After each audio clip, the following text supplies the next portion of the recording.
आप सभी को सादर प्रणाम साथियों। आज जैसा कि हम सब जानते हैं कि इस समय नवरात्रि के पावन त्यौहार चल रहे हैं और आप सभी को नवरात्रि के पावन त्यौहार की हार्दिक शुभकामनाएं एवं ढेर सारी बधाइयाँ।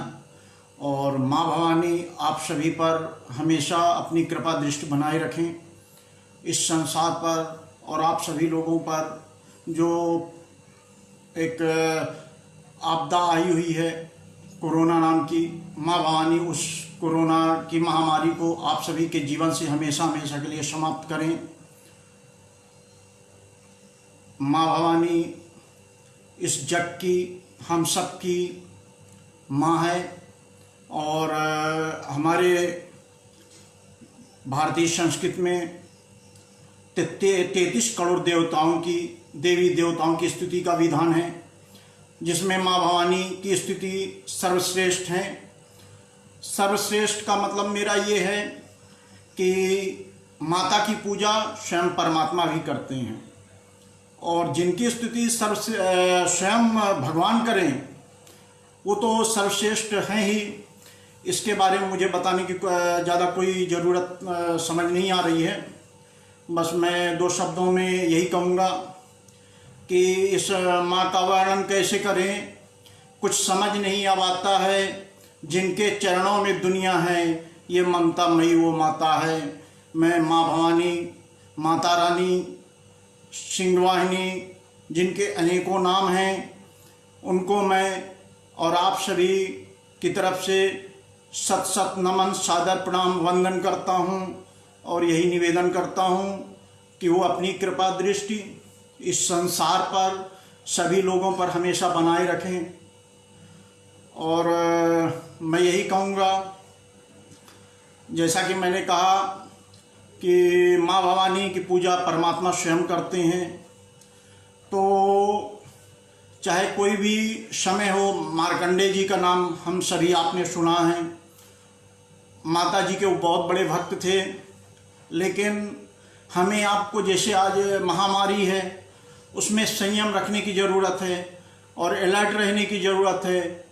उसी तरह माता रानी भी हम सब की एक परीक्षा लेती हैं समय समय पर। ईश्वर भी हम लोगों को कि हम लोग कभी अति ना करें, किसी को बेवजह परेशान ना करें। शायद ऐसी आपदा लाकर हम लोगों को समय समय पर हर उन वास्तविकता से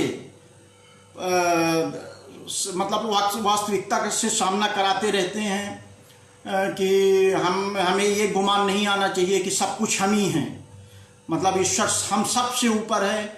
ये वो समय समय पर हम सबको बताते रहते हैं और इस बात को केवल मैं नहीं, इतिहास प्रमाण है। और शायद ये आपदा भी भले ही हम ये समझ रहे हैं कि ये चीन ने किया, कि जिसने भी किया है ना, ये उसकी एक चाल थी, लेकिन परमात्मा ने भी शायद हम लोगों से भी कुछ गलतियां हुई हैं जो कि परमात्मा ने उसके षड्यंत्र को सक्सेस होने दिए। और कभी कभी तो ऐसा भी होता है कि दुष्ट अपनी दुष्टता के कारण ऐसे षड्यंत्रों को सक्सेस कर लेते हैं। तो अगर उनकी कृपा उस पर नहीं थी तो इसीलिए आज हमारा हिंदुस्तान, जबकि हम सब जानते हैं कि मेडिकल साइंस में और कितना पीछे है, यानी 102 नंबर में आता है मेडिकल में।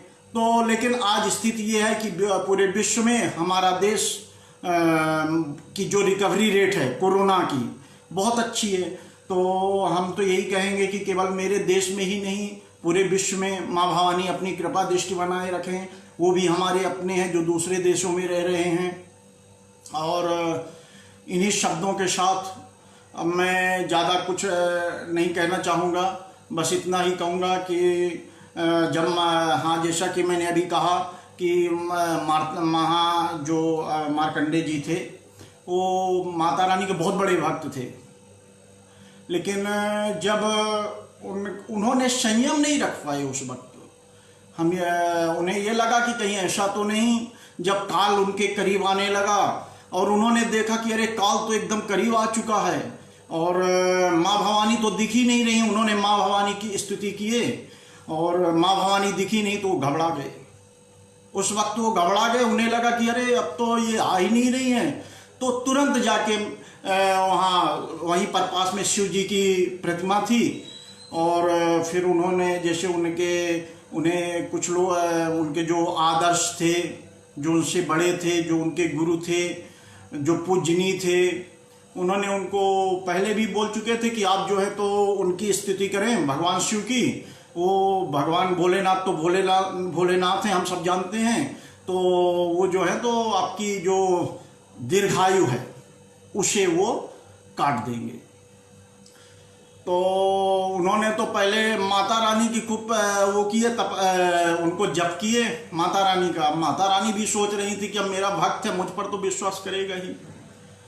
लेकिन जब काल एकदम करीब आने लगा तो वो घबरा गई कि अरे काल तो एकदम पास आ रहा, माता रानी तो प्रकट ही नहीं हो रही। तो फिर वो जाके शिव जी के चरणों में, वहीं पर शिवलिंग थी जहाँ वो पूजा ही कर रहे थे, तो जाके लिपट गए, जैसा कि हम सब जानते हैं, चिपक गए उनसे, और यही बोले कि शिव समान दाता नहीं, विपत निवारण हार। और जैसे ही उनके स्तुति करते करते वो अगली लाइन पूरी होती है कि भगवान भोलेनाथ अपना त्रिशूल लेकर खड़े हो गए और काल को बोले कि अब वो मेरी शरण में आ चुका है, अब तुम्हें उसे छोड़कर जाना ही पड़ेगा, और अगर तुमने ऐसा नहीं किया तो फिर मुझे तुम्हारा भी वध कर देना पड़ेगा। जब ऐसा बोले तो अब तो वो भाई त्रिलोकीनाथ हैं, काल समझ गया कि बेहतर यही है कि हम पीछे हट जाएं। तो काल उन्हें छोड़कर चले गए, और जो वो थे जिन्होंने स्तुति किया मार्कंडेय जी, तो उनका जो है तो उनको आयु पूरी उम्र मिली और अपनी वो जीवन को पूरा निर्वाह किए। अब मैं यही कहूँगा कि परमात्मा माँ भवानी हम सब पर अपनी कृपा दृष्टि बनाए रखें, और हम सब विश्वास को कायम रखें अपने दिल में कि वो हम सबकी मदद की हैं, हम सबकी फिर से मदद करेंगी और इस कोरोना जैसे महामारी से निजात दिलाएंगी। और आप सभी को बहुत बहुत धन्यवाद हैं, और जो भी जाने अनजाने में हमसे गलत शब्द हो गए हों उसके लिए हम क्षमा चाहते हैं, और माँ भवानी की जय करते हैं। आप सभी को सादर प्रणाम करते हैं। जय माता रानी की।